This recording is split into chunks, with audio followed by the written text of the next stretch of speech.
Welcome, curve flatteners, Hanson Online fam. Hope you guys are doing well. Hope your loved ones are safe. Hope you are staying healthy. This is week 3, Monday the 13th. I think it's been like a full month, over a full month, since I've seen you guys and gals last, and I am jonesing to get back. Just a little heads up, probably all of these videos will be in this clothing because I haven't been feeling well this week. I've been a little under the weather, and so I'm doing most of my videos all at once. Instead, I would do one a day or so. So a couple things. I wanted to start with this cool, powerful, and effective 20-second video about social distancing. I never knew I'd be so afraid of ping pong balls. Take a listen.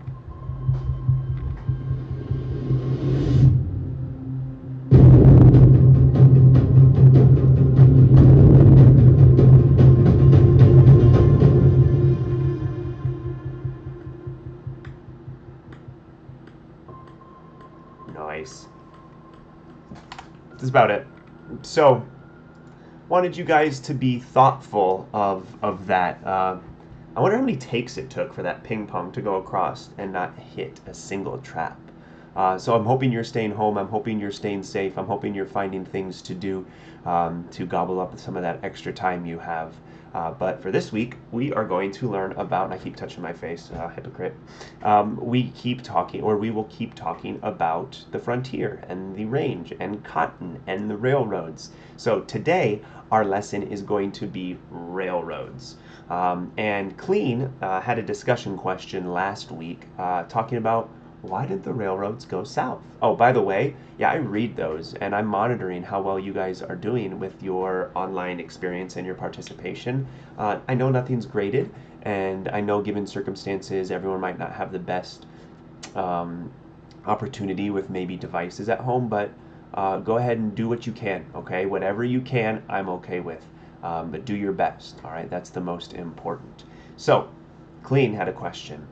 Why didn't the railroads go south?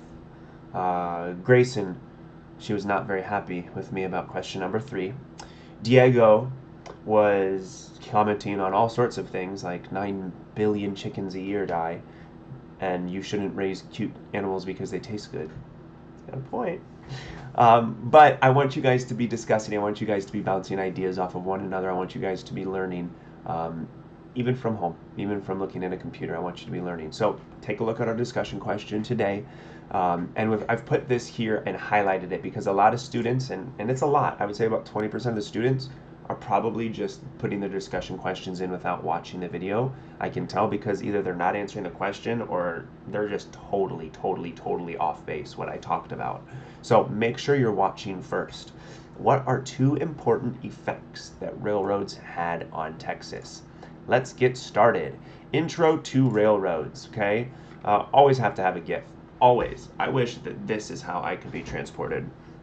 It's not true. I wish I could probably be teleported, but this is a close second because he looked like he living his best life. He's out here just crushing it. Whoops, I just closed the page I needed. So, as I come back here, here it is. As I come back here, I want you guys to take a look at this sentence.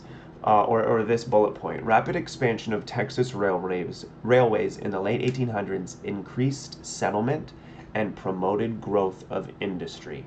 Let's go ahead and get started on our presentation. Texas and the railroads in 1870. Now take a look.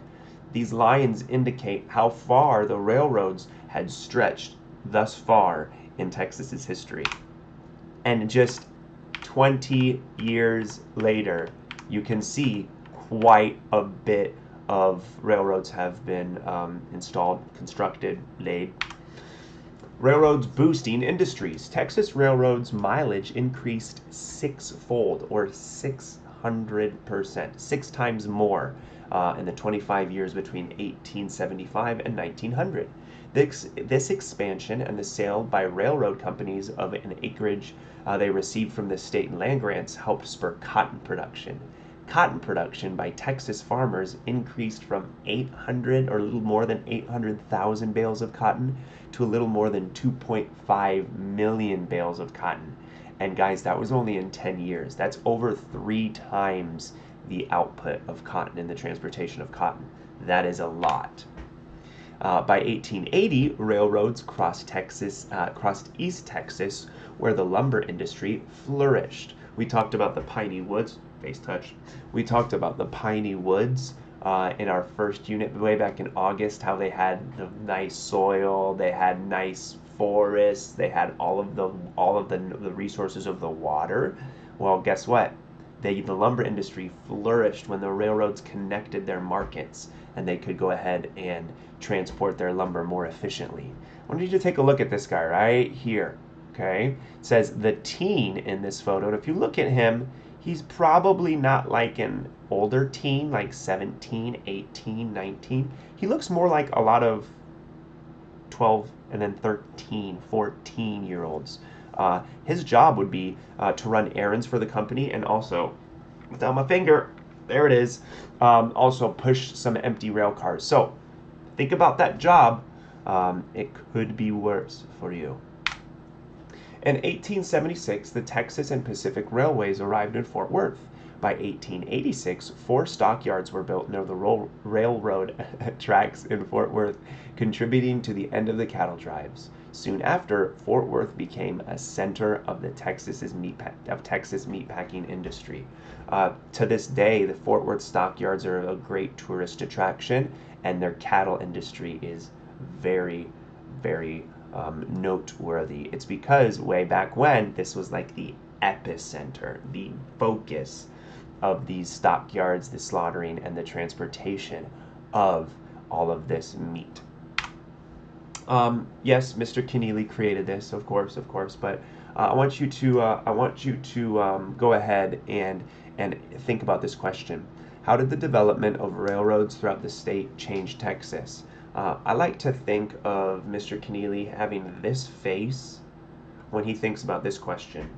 Why did Russell throw the ball in the Super Bowl and not give it to Marshawn Lynch to beat the Patriots? I mean, it gives me pause face, just like it gives Mr. Keneally pause face. Sorry for your loss, Keneally. Vikings don't have a Super Bowl, so here I am. How did the development of railroads throughout the state change Texas? Well, for one, products could be shipped, moved, and transported faster. Like, it's just an advancement in innovative technology. Products could be shipped into Texas, out of Texas faster. People could travel to and from Texas faster and cheaper. To this day, it's still super, super cheap for railway travel, but not many people do it because it's slower. My sister-in-law is thinking about coming down to Texas from Oklahoma on their railway system. And it's actually pretty cheap, pretty nice. Free Wi-Fi, got all the stuff that you need. They'll serve you food. It's good stuff. More immigrants could travel into Texas from the south, okay, from the east as we were moving westward. And railroad stops increased urbanization. Be thinking about this word urbanization. This is a big point this week. We're going to be talking about how railroads not only helped industry, but also helped people gather in more central locations. So take a look at this year on the left and population on the right. The advent and the invention of the railway system drastically helped Texas increase its population and brought greater numbers into Texas. And is a large part of why Texas is a large state today. It's because that land was available, the transportation got them there quickly, and it continued to help industry as railways were kind of the center of moving products to consumers across the nation. So I hope you guys learned a couple things. Be thinking this question: what are 2 important effects that the railroads had on Texas? And just to prove that I read your discussion questions, Bodie Schwartz asked, hey, where was your Twilight Center music when you finished? Here it is, Bodie. See you guys.